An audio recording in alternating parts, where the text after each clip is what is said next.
My name is Ezekiel Solesi. I run a company called Made Simple. So it means life, investing, money, and business made simple. We've had the opportunity. We do have an academy where we work with a number of entrepreneurs, work with a few clients. More important to this conversation, in the last 14 years, we've worked with about 4,000 entrepreneurs.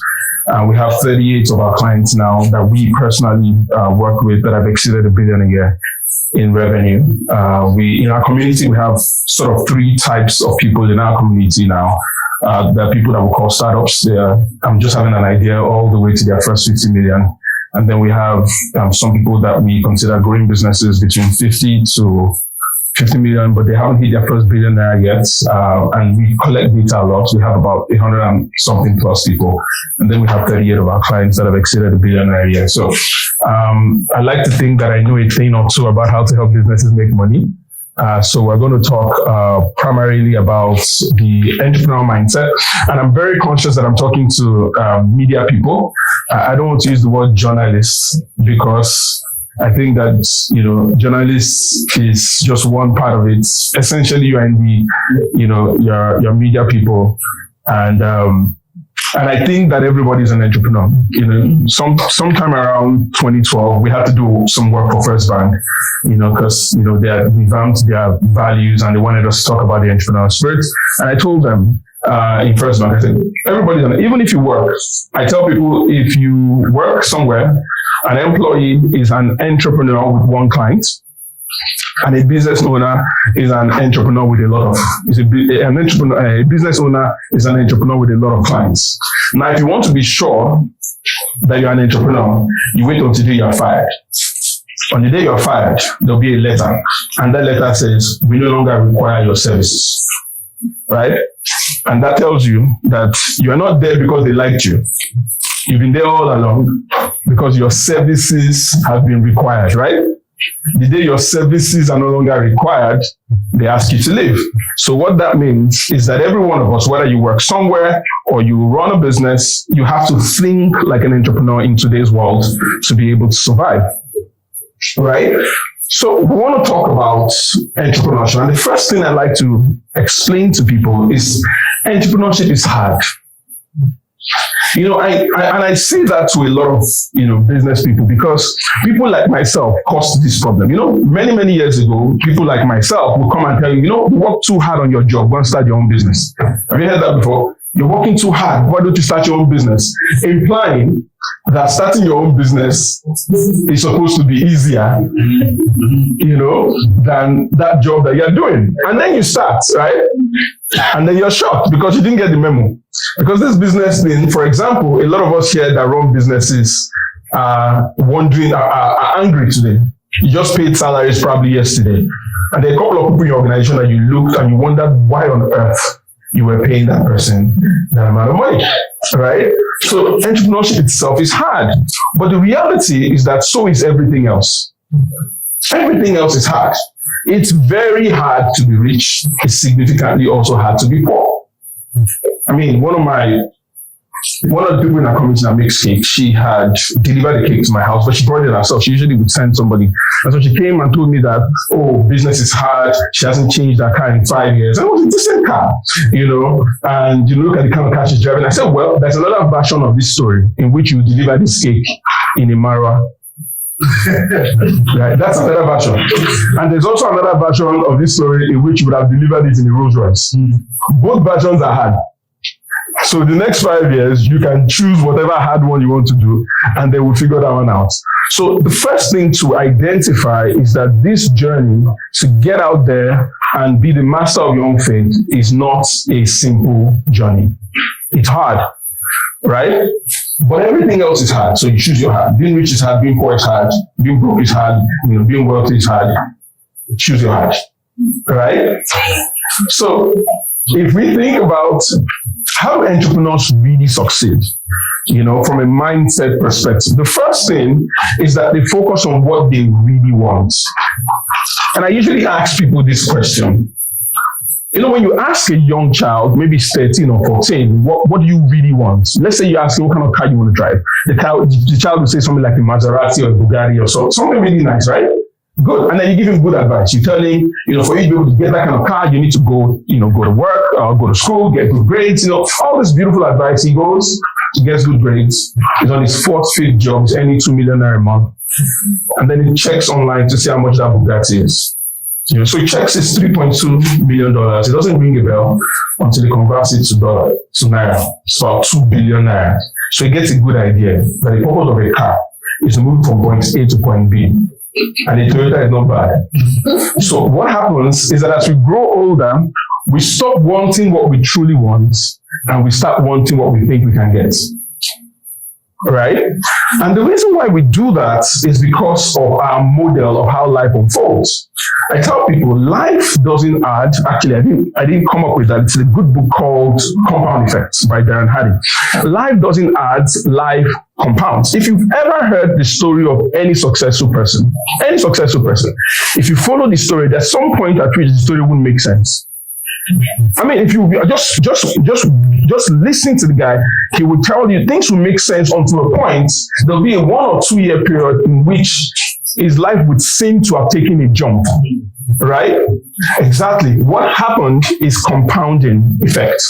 It's like in that book, he said, if you met somebody and the person gave you 2 options, it's political season. The guy decides, I'm going to give you $5 million in one Ghana must go, and on the other Ghana must go, I'm going to give you a coin. It's a magic coin. That coin has the capacity to duplicate itself every day, just for 30 days. Which of them would you take?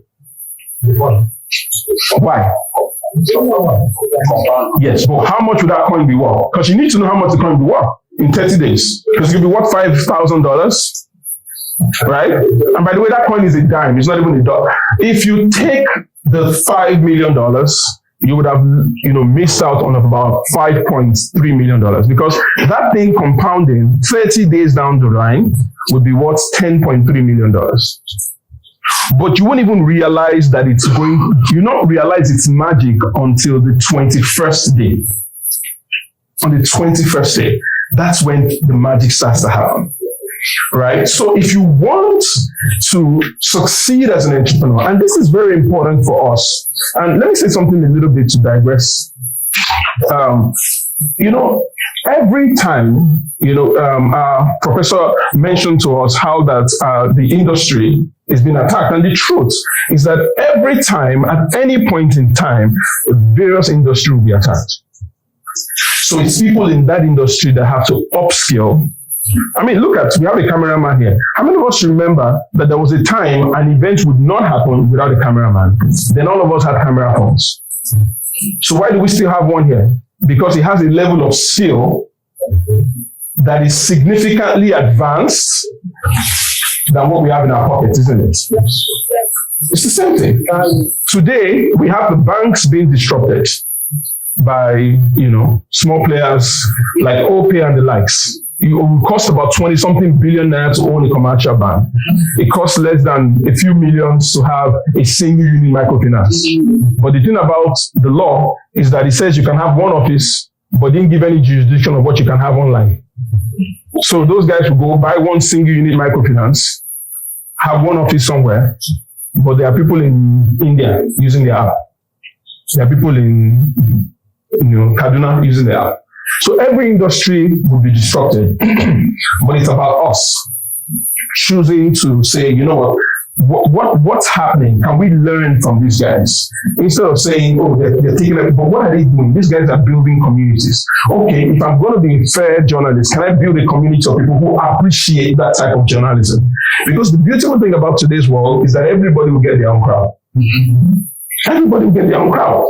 The people that want certain types of news will get their own crowd. The people that want your type of, but the thing is, if you don't build quickly, if you're not entrepreneurial in your thinking, you won't get the opportunity to build that stuff. The next thing is that they dream, and people talk about different reasons why they want to be successful.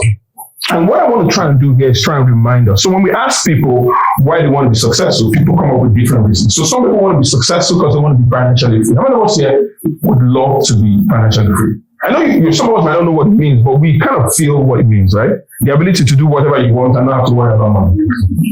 Financial freedom is like you're driving out of this place now, and as you come out into, Global Road, you weren't looking, maybe you were talking to somebody and you just jam one guy, this Toyota Camry Corolla 2002, the one that they're using for Uber. You jam the guy, and the guy comes out, he's angry, shouting.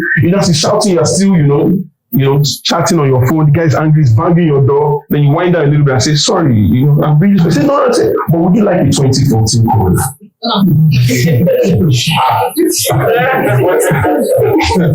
All of a sudden, you say, I'm very sorry. Yes, sir, I would like a 2014. That's what financial freedom is. Financial freedom means if you offend somebody, you can atone yourself in ways unimaginable, right? Some people want to be successful because they want to contribute to society. They want to give, and giving is easier when you have, right? I mean, giving is easier. Some of you are pastors, it's easier. I mean, seriously, think about it. You're $2 billion rich. You're in church. You're trying to talk to God about the next 100 billion. Somebody beside you is just shouting, Father Lord, that's 500,000. You must come.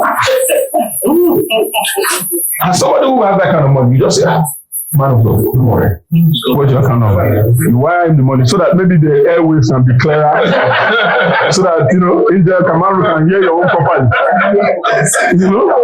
So that all the angels that are supposed to can say, hey, what are you asking for? So that's what financial freedom means. Some people want to make a lot of money because they want good health. And good health is not cheap, right? I had a friend whose father, actually died for something that's, appendicitis. But the problem was that he didn't have enough money to actually go see the doctor, so he was talking to chemists. By the time they realized what it was, he landed in Lutz, he had ruptured. I mean, this is something that could have been solved by 60 or 70,000, simple procedure that, that could have been done. But, most people can afford that.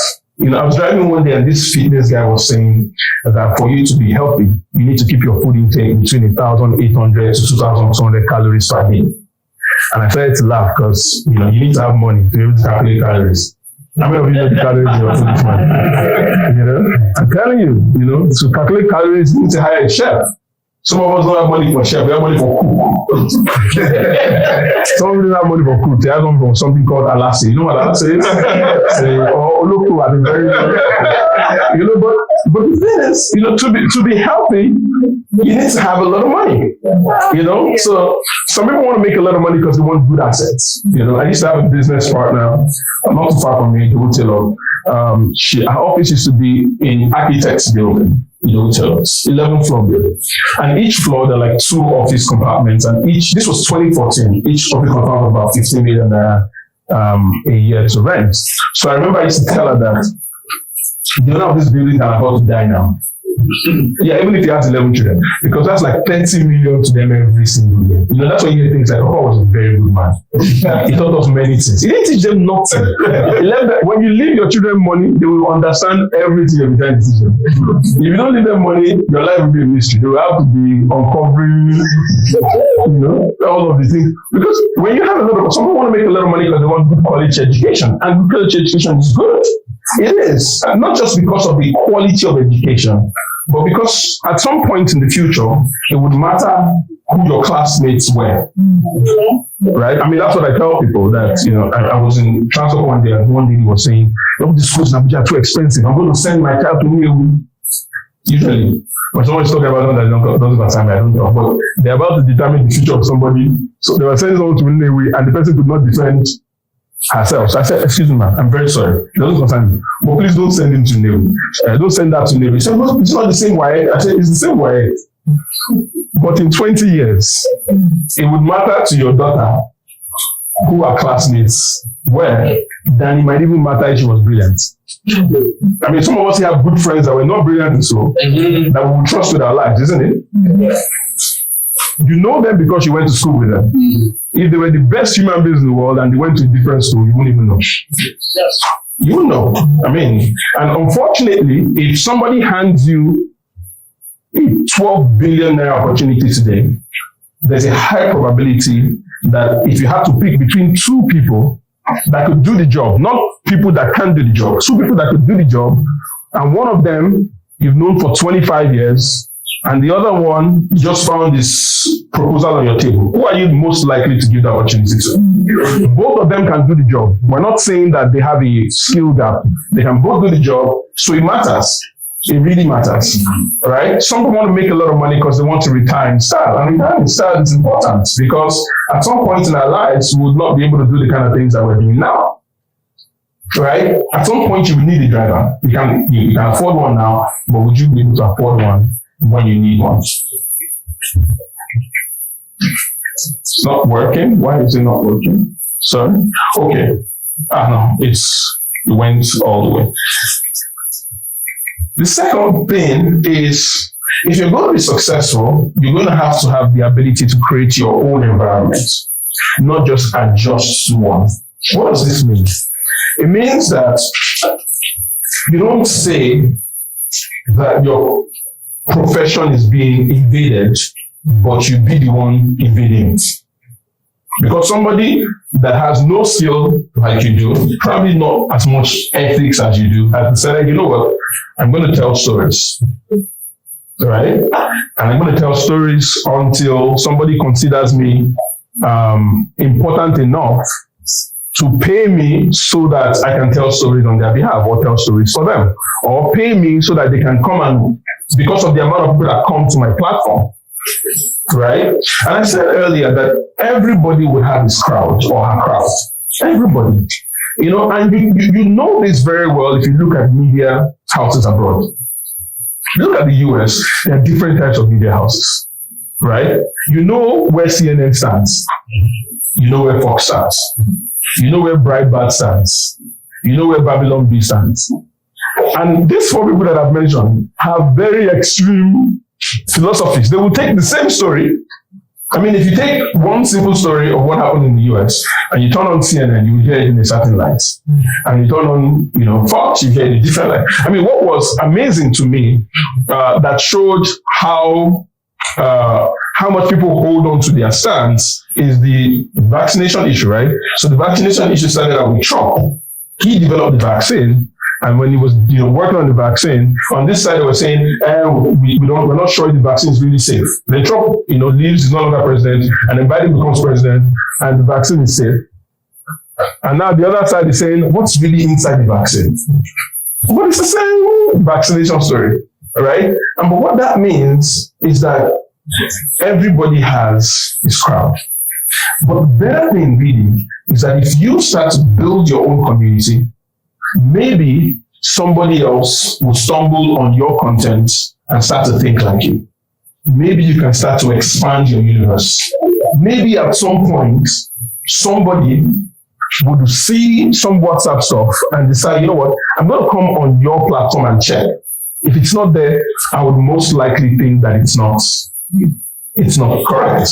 Because you've built a platform that people say, any news, if it's not fact-checked by Kathy. If Kathy hasn't fact-checked it, we're not interested. In fact, it can be so influential that the predominant news channels will check what you fact-checked to determine what they would promote.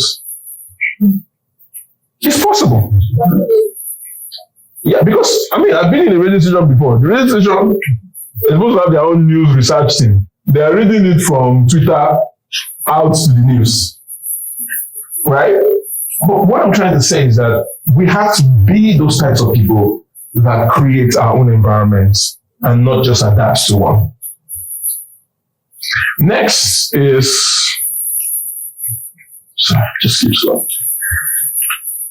If you're going to be successful, you have to be the kind of person that is not afraid of public. I'm telling you, I had one of my clients, she runs a dental clinic. So her business, she'd made a lot of progress. She moved from, she started about 3 years ago, then moved from doing over $1 million a month to about $10 million a month in revenue. So about $120 million a year. So she was talking to me and she was like, she wants to hit 500 million. I said, okay, that's good. No problem with 500 million. I said, okay, let's do the maths. If we do a calculation, what's your margin? So we did the margin, we did, all the calculation as to how much money she would have in net profits, assuming she did 500 million. And it came to about 250 million. I said, good. I said, do you have a project right now that needs 250 million? She said, no. I said, you can't get it. The reason why you don't have the next level of growth is because you don't have a problem that it would come to solve. That's the truth. The reality is that human beings only do what we must, not what we should. I mean, let me give you a perfect example. How many of us has this happened to? You set a goal for yourself. You want to make 10 million naira in your business this month, right? It's your goal. It's the 10th of the month. The 10th of the month, you already hit 9.5 million, right? You hit 9.5 million. You know what will happen to you? By the 20th, if somebody calls you at 10:30, you say things like, those people realize that there's work-life balance. Why are they calling people at this time? Don't they know that people have to sleep? But on the other case, you have a 10 million naira goal. It's the 25th. You only hit 1. You have 9 million naira to go. Someone calls you at 11:30. You'll be very official. Hello, this is Ezekiel representing the simple worker. You'll be very official. And that's the way it is. When human beings don't have a reason to run, they don't run. They don't run. So if you don't, and that's why you find, if you read the story of any successful person, just at any point in their time or in their life, they are either coming out of something or getting into something. Right? Dangote just got out, or rather, is getting out now of his refinery hustle, right? Before then was the Obajana plant that he built, right? At every point in time, just watch him. He's going to come out of this maybe in another 2 years, he'll drink some Gary, rest a little bit. In another 4 years, he's on another project. Maybe he will try and buy us now and probably help them. But the point is, he's on another project. If you don't, maybe they'll finally win something. That's what I mean, Sorry for Arsenal fans, But the point is that at every point in time, it's always something. There's always something. If you don't have something that you're looking forward to, you're not going anywhere. It's just that simple. So if you're going to be successful, I had a mentor one time that taught me something, I'd never heard anybody say that before. She said, she strives to never achieve her goals. I said, I used to hear that. You write goal and strive to achieve it. She said, it's not as if that she doesn't have goals. She said, anytime she realizes she's 70%, towards achieving a goal, she'll take a personal retreat and go and think about what the next big goal is. Now, what she's found is that the times when she hit her goal, she would slow down.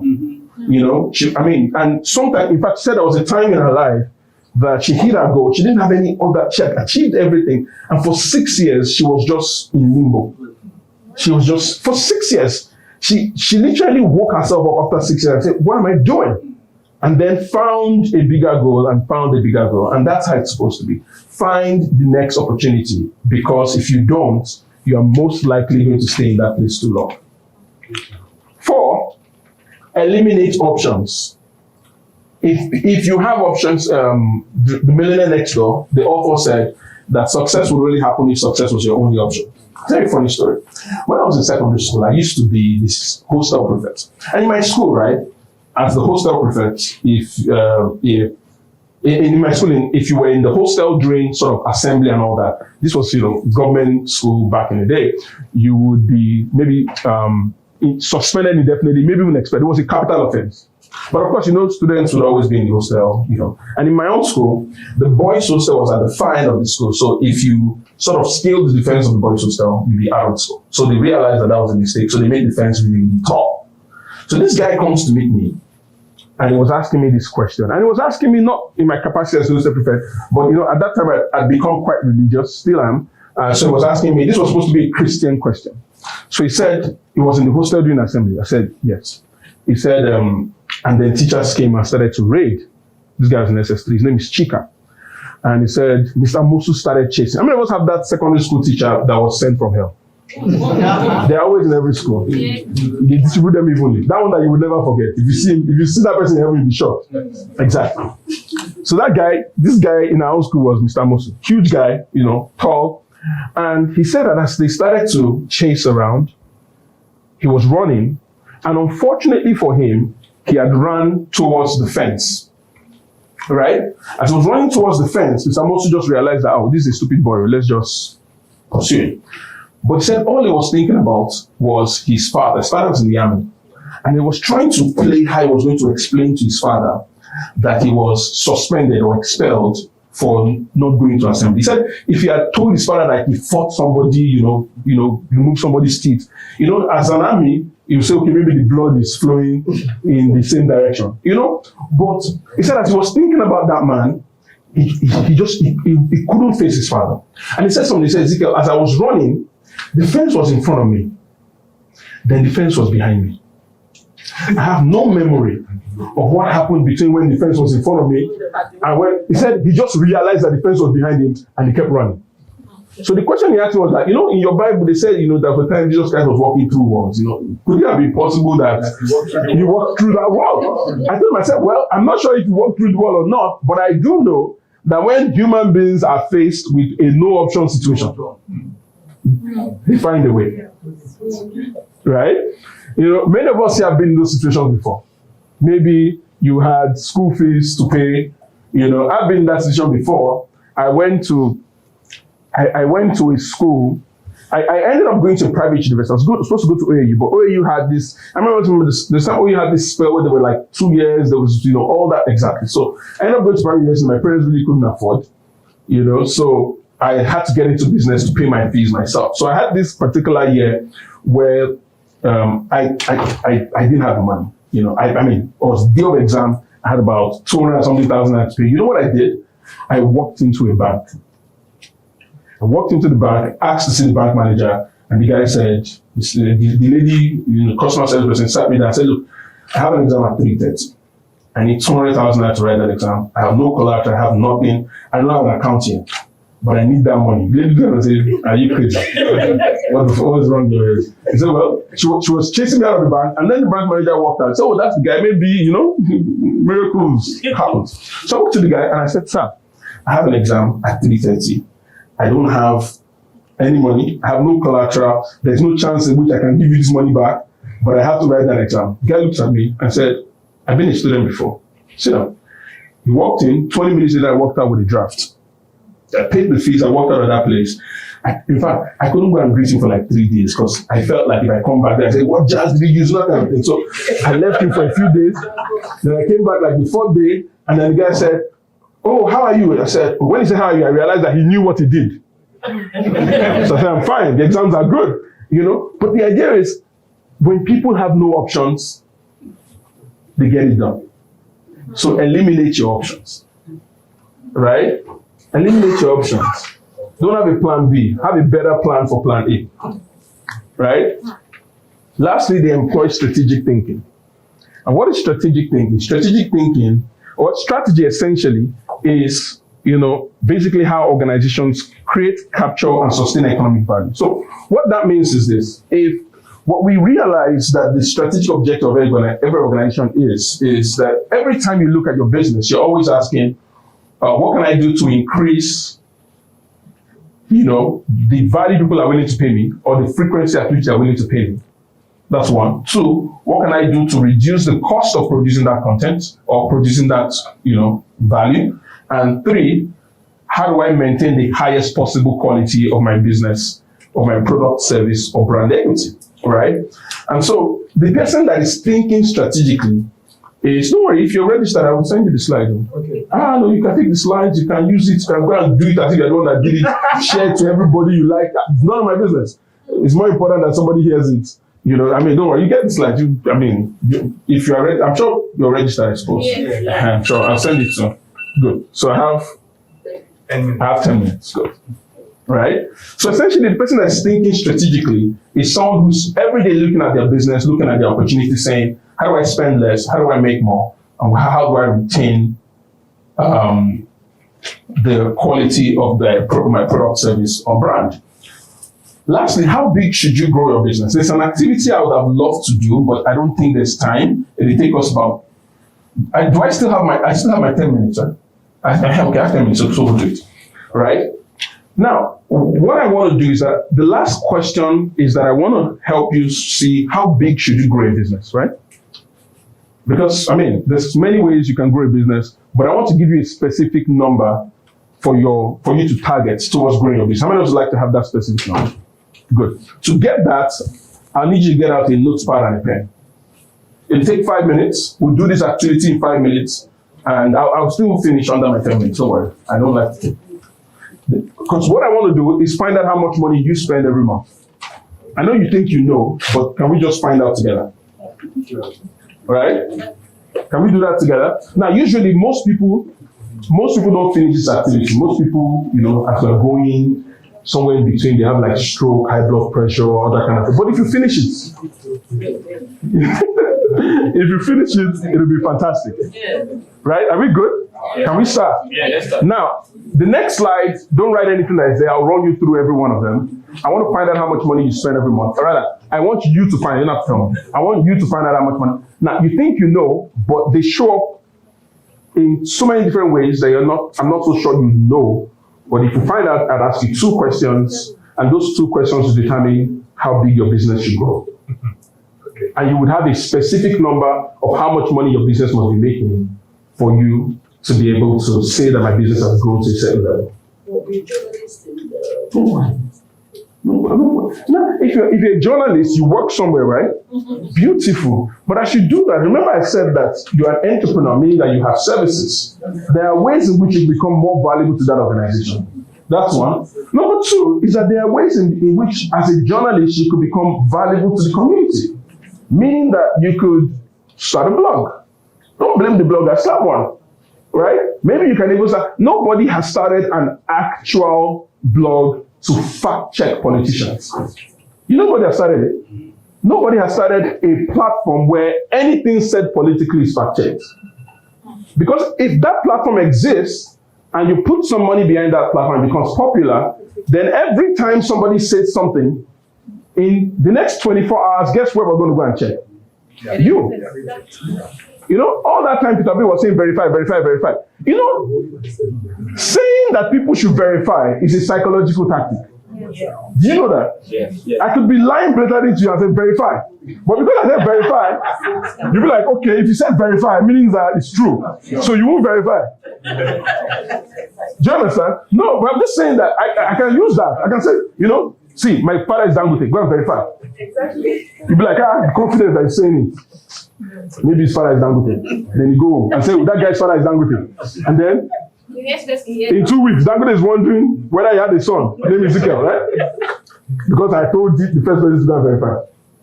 So what I'm trying to say is that there are different angles. You can take the exact problem you complain about and be the person to solve it.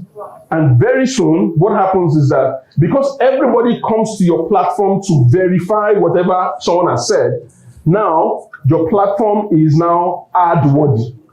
Because everybody knows that every time when Tinubu says a statement, the next day everybody wants to come. So they put an ad on your platform for 50 million. Because they know that 20 million people will come and check and verify something. So whatever is on your own page is valuable. Do you understand? You don't have to do something wrong to make a lot of money. There's a lot of good things that you could do within this industry. But let's do this. So the first thing I wanted to check out is how much money you spend on rent. Now I know most of us, and I'm going to be very fast. Most of us here spend money on rent, but you spend money annually, isn't it? Yeah. So take that number divided by 12 and write how much rent is due every month.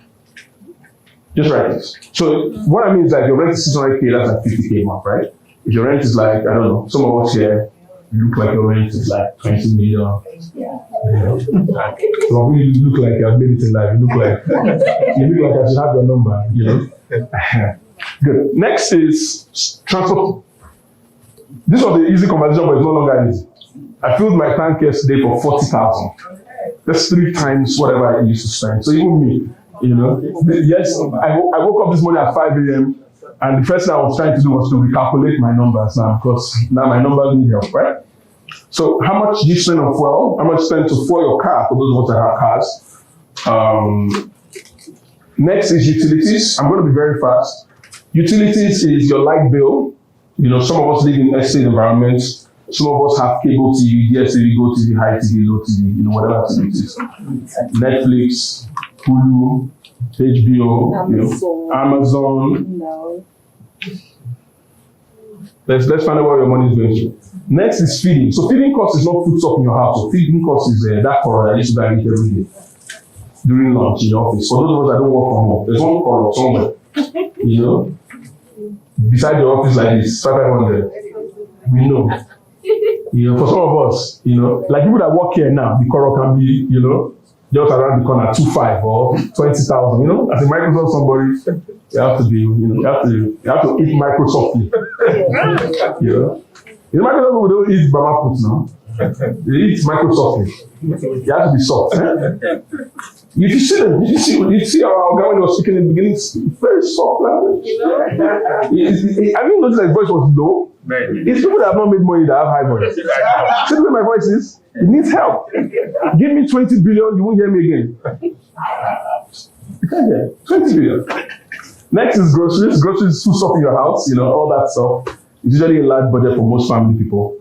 Next is school fees. School fees is, all terms put together divided by 12, right? So, term 1, term 2, term 3. For each child, there's no buy one, get one free school. So, please, someone told me one time, financial analyst, that a child is a 64 million naira loan payable over 25 years. Yeah, I said that does not include Ivy League school. So, in case you want to have 5 children, know how many loans you are collecting. Next is personal expense. Personal expense is, on yourself, and what do you call those things? Ashrabi, manicure, pedicure,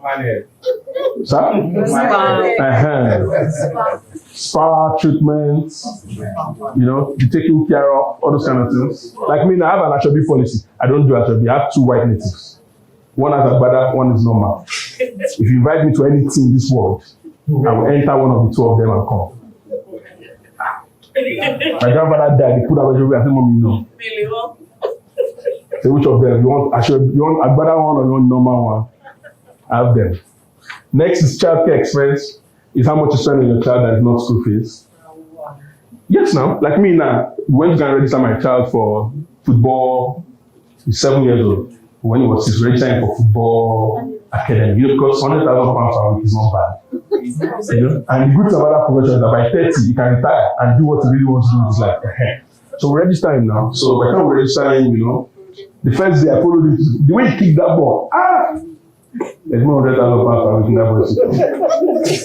He cannot make it. So we said plan B, let's register for coding. Because if you cannot do football, we can raise Series B. Series A and Series B can still work. So that's what's taking our money. Communication is airtime and data. How much you spend on airtime and such and data? It's a lot of money, I know, unfortunately. Next is giving. I know you think your giving is spontaneous, but there's a rhythm to it. You check. There's an amount that you give to your parents, to church, to your friends who always ask for urgent 2K. There's some of you here, you're in someone's supplementary budget. You don't know yet, but like by 2 o'clock they'll call you and say, I bet you get 150K when they use it. That's the supplementary budget request. Lastly is other expenses. You travel, you do all that kind of stuff, that's fine. When you put all this together, I have 2 questions to ask you and then we'll run. I'm going to put all this, so add it up, we're done. The next thing is, see, that's why I say some people have heart attack. Some don't add it. But it's important that you add it. Because if you add it, and you will get the slides, please do that. But when you add it, the first thing you want to find out is, if that's your business or your only job, can it pay you? Right? If it can't pay you, and you work in an organization, at what level will it be able to pay you? What is the qualification at that level? What problems are they solving at that level? Start solving it. If you run a business and your business can't pay you at that level, how much more money can your business make? But the real question you need to ask is this next one. If you ask me how big should your business be, I would say it should be big enough to pay 20 people in your organization that amount of money just. Yes. Because that's the reason why Nigerians don't build big businesses. In the future that we think about, we only think about ourselves. The car you are going to drive, but if you ever have an employee, the least the person wants is what you have. Because they see it. So build a business that can represent their dreams also. When in Microsoft, somebody started in his garage. This is thousands of miles away from where it started. We're all here. They said they have 120, some people that are employed. They want to employ 500. And do you understand? Some of you now, if you start to come and say, oh, there's an opening for CFO, you close your business and come and enter. Because even though he started from his garage, he's built something that represents even a bigger dream than even you can comprehend. So build something like that, right? So grow your business until your business can fulfill the dreams of your staff, not just yours. Let the people around you be able to build a life off of what you built, not just your own life. Right? Thank you very much.